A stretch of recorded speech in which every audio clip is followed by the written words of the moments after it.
நினைவில் நிற்கும் திருமணப்பட்டு விவாகா தி சென்னை சில்க்ஸ். தனுஷ் நடித்துள்ள கேப்டன் மில்லர் திரைப்படம் பொங்கல் ஸ்பெஷலாக கடந்த வாரம் 12ஆம் தேதி ரிலீஸ் ஆனது.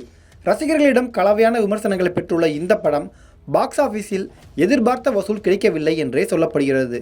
இந்நிலையில் தற்போது கேப்டன் மில்லர் திரைப்படம் கதை திருட்டு விவகாரத்தில் சிக்கியுள்ளது திரையுலகில் பரபரப்பை ஏற்படுத்தியுள்ளது.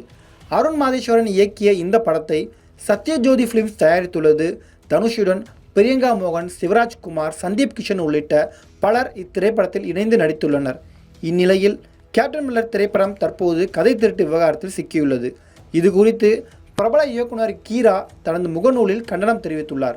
அதில் சமீபத்தில்தான் தமிழ் துறையைச் சார்ந்த இயக்குனர்கள் கொஞ்சம் வாசிப்பு பக்கம் திரும்பி இருக்கிறார்கள் என்று இப்போதுதான் பலரிடம் மகிழ்ச்சியாக பேச முடிகிறது, பார்க்க முடிகிறது. புதிய நூல்களை தேடி தேடி வாங்குகிறார்கள். வாசிப்பு என்பது தங்களது அறிவை, கலை, கலாச்சாரத்தை புரிந்து கொண்டு புதியன படைப்பதற்காக இருக்க வேண்டும். அப்படித்தான் பலரும் இருக்கிறார்கள். ஆனால் சிலர் அப்படியே காப்பி அடித்து பணம் சம்பாதிக்க என்று புரிந்து கொள்வது ஆபத்தானது. சமீபத்தில் இந்த போக்கு அதிகரித்து வருவது ஆரோக்கியமானது அல்ல. ஒரு படைப்பாளனின் படைப்பை திருடுவது போல ஒரு முட்டாள்தனமானது என்னவாக இருக்க முடியும்?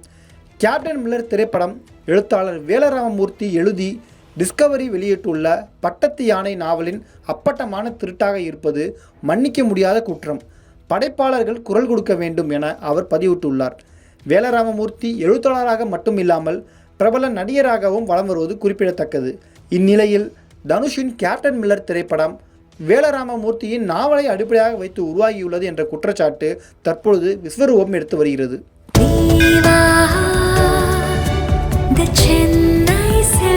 நினைவில் நிற்கும் திருமணப்பட்டு விவாகா தி சென்னை சில்க்ஸ்.